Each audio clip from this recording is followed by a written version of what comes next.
ये ज्योग्राफी का first lecture है। इसमें सबसे पहले हम लोग पॉइंट वाइज पढ़ते हैं। तो ज्योग्राफी मतलब क्या होता है? जियो प्लस ग्राफीन। जियो मतलब आपको होता है अर्थ, और ग्राफीन मतलब होता है डिस्क्रिप्शन, मतलब अर्थ के बारे में हम लोग पढ़ते हैं। ये ज्योग्राफी कहाँ से आया? ग्रीक वर्ड है। फादर ऑफ ज्योग्राफी किसको बोलते हैं? Eratosthenes is the father of geography. ठीक, अब पूछा जाएगा आपसे शेप क्या है अर्थ का, तो हम लोग बोलते हैं अर्थ का शेप राउंड है या फिर एलिप्टिकल है, जो कि रॉन्ग है। राउंड भी नहीं है और एलिप्टिकल चिपटा जिसको बोलते हैं, एलिप्टिकल भी नहीं है।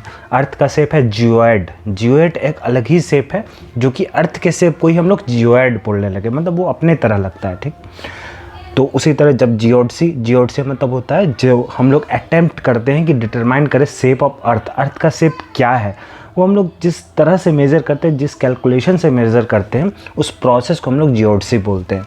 सिंपली शेप ऑफ अर्थ है आपको जियोइड। कोपरनिकस बोले थे।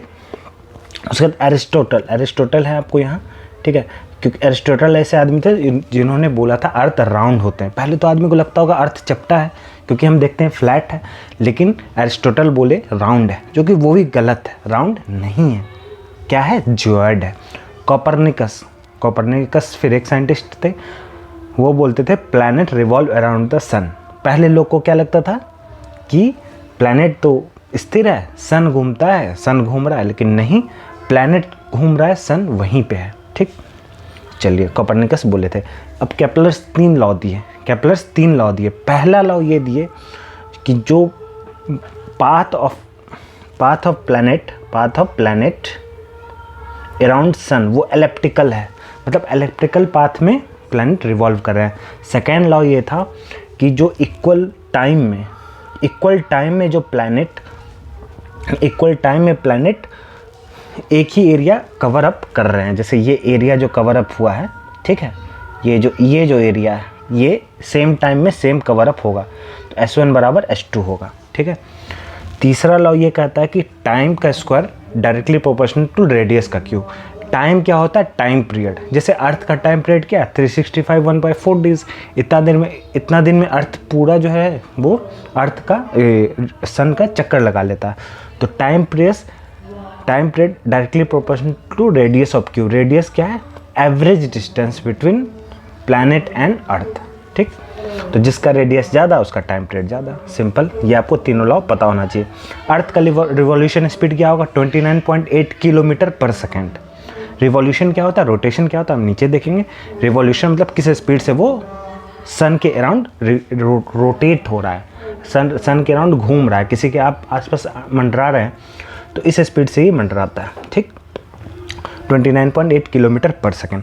प्लैनेट्स मूवमेंट डायरेक्शन, प्लैनेट का जो मूवमेंट डायरेक्शन होता है वो वेस्ट से ईस्ट होता है, बट दो एक्सेप्शन है, यूरेनस और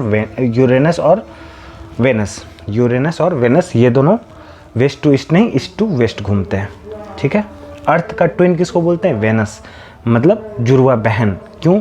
क्योंकि वेनस का मास, साइज और कंपोजिशन वो अर्थ के सिमिलर है। ठीक है। उसके बाद अर्थ का मून ऐसा हम लोग को लगता है कि चंद्रमा तो सिर्फ अर्थ का नहीं, हर प्लेनेट का सैटेलाइट है, वो हम लोग पढ़ेंगे। तो अर्थ का जो मून होता है वो बिग स्प्लैट थ्योरी से बना। बिग स्प्लैट थ्योरी क्या होता है? जब एक बार अर्थ था, ठीक है, और कोई मेटेरियट्स वगैरह आके अर्थ से टकरा गया, तो अर्थ से का एक हिस्सा हो गया, वो मून बन गया। क्या बन गया? मून बन गया। तो उसको हम लोग बिग स्प्लैट थ्योरी बोलते हैं। ठीक है। उसके बाद ये है आपको सन, और ये है आपको अर्थ या फिर कोई भी प्लैनेट। तो जो सन के अराउंड जो घूम रहा है प्लैनेट, उसको हम लोग रिवॉल्यूशन बोलते हैं, और जो अपने ही एक्सिस पे, मतलब खुद ही अपने ही एक्सिस पे घूम रहा है, उसको हम लोग रोटेशन बोलते हैं। ठीक है। वन कंप्लीट ईयर जो होता है, जो कि कंप्लीट रिवॉल्यूशन पूरा करता है अर्थ अराउंड द सन, वो 365 1/4 डेज होता है। इसलिए हर 4 साल में लीप ईयर होता है। ठीक है। लीप ईयर मतलब हम लोग इन जनरल बोल देते हैं 365 दिन का साल है, चौथा साल क्या होता है? 366 डेज हो जाता है। चलिए मिलते हैं नेक्स्ट वीडियो में। Have a nice day.